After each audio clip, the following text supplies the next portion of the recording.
In the ancient city of Kazwin, where the old alleys still muttered forgotten prayers and the call to the mosque echoed like a river of light, lived a young man named Ibrahim ibn Masood. He was neither a scholar nor a warrior, neither rich nor famous, just a quiet scribe who copied books for the local madrasa. Yet he carried in his heart a longing he could not name. People said Ibrahim had a face of questions, because whenever he walked, his eyes wandered the heavens as though waiting for something, some whisper from beyond the veil. His mother often told him, "Son, some hearts are born restless because Allah has written for them a special journey." Ibrahim never understood what she meant, but he felt it every single night. Something called him from the unseen. One night, while he sat in the courtyard of the mosque after Isha, a strange thing happened.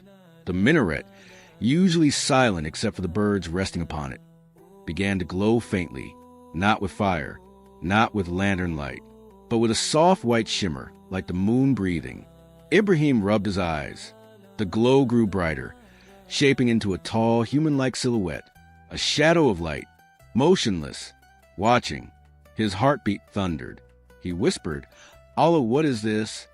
The figure stood atop the minaret for only a breath, and then vanished into thin air, but not from Ibrahim's heart. That night, sleep refused to touch his eyelids. He stayed awake, whispering Daikra into the darkness, unable to shake the feeling that the unseen had looked directly at him. The next morning, the city felt different, the air heavier, the sky deeper. Even the rustle of the bazaar seemed muted, as if the world had paused to listen for something. While Ibrahim walked through the marketplace on his way to the madrasa, he noticed a stranger sitting beside an empty fountain. The man wore simple clothes, dusty from long travel, but his face glowed with serenity. His beard was white as frost, and his eyes were unlike anything Ibrahim had seen. They were calm, almost luminous, like wells filled with the reflection of stars. The stranger smiled gently. "You saw it yesterday, didn't you?" Ibrahim froze. "Saw what?" "The one who stand behind the veil." Ibrahim's throat dried. "Who are you?" "A traveler," the man replied. "A seeker, like you." "I'm not a seeker," Ibrahim protested. "I only copy books." The man shook his head. "No soul sees the servants of the unseen unless its heart is searching." Ibrahim stepped back. "How do you know what I saw?" The man placed a hand over his heart. "Because I saw it too, and that is why I have come to the city." Ibrahim felt a chill. "Tell me your name," Ibrahim said. "My name is Qadr ibn Yasin." The name struck like thunder. Qadr? The very name of the mysterious servant of Allah mentioned in Surah Al-Kahf? The guide of Prophet Musa? "Surely not," Ibrahim whispered. The traveler smiled knowingly. "Names repeat through generations. Do not let mine confuse you." He stood up slowly. "Ibrahim, if you wish to understand what you saw, come to the old caravan well outside the city after Maghrib." "I never agreed to meet you," Ibrahim said. Qadr simply smiled. "Your heart already has." And with that, the man walked away, disappearing into the midday crowd as though swallowed by sunlight. Maghrib arrived with the sky painted in shades of saffron and rose. The city gates loomed quiet as most people hurried home, but Ibrahim, he walked toward the desert instead. The old caravan well sat alone on the outskirts, abandoned, cracked, surrounded by broken stones. It hadn't seen a traveler in years. But Qadr was there, sitting beside the well, praying. When he finished, he turned to Ibrahim with a gentle smile. "You came." "I had to," Ibrahim said. "My heart wouldn't rest." Qadr nodded. "That means it is time." "For what?" Ibrahim asked. "To open the unseen." Qadr lifted his hand and pointed toward the horizon. The sky trembled. At first, Ibrahim thought it was a mirage, a shimmer, a dream. But then the air thickened and turned still. The world fell silent. Not even the desert wind dared move. A column of light descended from the heavens, slowly, gracefully, until it touched the earth a short distance away. "Ibrahim," Qadr said softly, "you are about to witness a mercy few humans see." The column expanded. Inside was a being, tall, radiant, with wings of liquid light folded behind its back. A presence so powerful Ibrahim fell to his knees, trembling uncontrollably. The being spoke, not with a mouth, but with a voice that filled the heart instead of the ears. "Peace be upon you, Ibrahim Ibn Masud." Ibrahim wept. He could not respond. His tongue refused to move. Khidr whispered, "Do not fear. Angels greet only those Allah wishes to honor." The being continued, "You have been chosen to witness what strengthens faith." Ibrahim's tears fell into sand. "Why me?" he finally whispered. The angel's voice echoed softly. "Because you asked Allah in the depths of the night to show you his signs, and your Lord never ignores a sincere heart." Ibrahim remembered, months ago, in a moment of despair, he had cried during Tahajjud, "O Allah, if you are near me, send me a sign so my heart may never again doubt." The angel stepped closer, radiating warmth instead of fear. "Ibrahim Ibn Masud," it said, "to strengthen a soul, Allah invites it into 3 tests." Khidr nodded, eyes serene.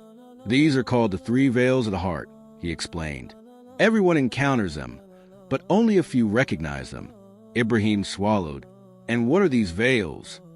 Khidr raised one finger. 1. The veil of fear, when the world frightens you more than hereafter. 2nd finger. 2. The veil of desire, when the heart chases what clouds the soul. 3rd finger. 3. The veil of loneliness, when you think you walk alone while Allah is with you. The angel extended its hand toward Ibrahim. "You will pass through these veils, not in dreams but in reality." "I'm not strong enough," Ibrahim whispered. The angel replied, "Strength is not required, only sincerity." He had forgotten that prayer. Allah had not. That night, Ibrahim dreamed, or so he thought. He stood alone in a vast desert. The sky was black. Wind roared like a beast. Shadows ran across the dunes with teeth and claws. A voice echoed, "This is the veil of fear." The shadows attacked, rushing at him like storms, whispering, "You are alone. Your Lord has abandoned you. You will fail." Ibrahim fell to the sand, covering his head. His heart pounded. His breath broke. Suddenly, a softness entered his chest. A memory, his mother's voice. "La hawla wa la quwwata illa billah." With trembling lips, he repeated it. "La hawla wa la quwwata illa billah." The shadows froze. He stood and said it again louder. "La hawla wa la quwwata illa billah." The entire dream shattered. Shadows dissolving into dust, wind calming, sky brightening. The voice returned. Fear bows only to remembrance. The next night, he found himself in a green valley filled with wealth, gold, palaces, feasts, laughter. It was beautiful, tempting, warm. A table of fruits appeared before him, glistening as if made of jewels. A voice whispered, "Take what you desire. No one will know." His hand trembled as he reached toward the fruit, but as his fingers touched it, it melted into black smoke. The valley darkened. The palaces cracked. Everything he grasped turned to ashes. The voice proclaimed, "This world deceives every heart unless Allah protects it." Ibrahim fell into sujud. "O Allah, remove from my heart what distracts me from you." The valley disappeared on the 3rd night. He found himself in an abandoned garden. Skies gray, trees dead, silence heavy. He called out. No answer. He walked for hours, alone, until exhaustion forced him to sit. Tears slid down his face. "I am alone. I am truly alone." A warm breeze touched his cheek. Then another. He looked up. Light filtered through the clouds, soft and golden. A voice whispered, closer than breath, "We are closer to you than your jugular vein." The garden bloomed instantly. Flowers opening, birds singing, life returning. Ibrahim cried freely. "I was never alone." Ibrahim awoke at dawn, heart trembling, tears soaking his pillow. Khidr stood at the foot of his bed. "You passed." "How?" Ibrahim asked. "Because you didn't rely on yourself." Khidr replied, "You relied on Allah." The angel once again appeared behind Khidr, though softer now, like a fading sunbeam. "Ibrahim Ibn Masud," it said, You have seen what few are shown, not because you are special, but because you were sincere. Ibrahim bowed his head. The angel continued, when doubt returns, as it does for every human, remember this night. Kai to place a hand on Ibrahim's shoulder. Our paths now part. You will not see me again. Tears filled Ibrahim's eyes. Will I ever see an angel again?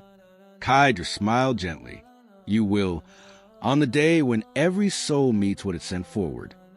And just like that, the angel dissolved into light. Khaidr walked toward the door, opened it, stepped through, and vanished. Ibrahim never saw him again. Years passed. Ibrahim became known throughout Qazwin as a man of deep tranquility. People sought his advice. Children gathered around him for stories. Travelers came to hear the wisdom he had gained. But he told no one, not a single person, what he had witnessed, except in his nightly tahajjud, when he whispered to Allah, "O Lord, keep my heart firm after you have guided it." He lived quietly, humbly, peacefully, until the day he returned to Allah.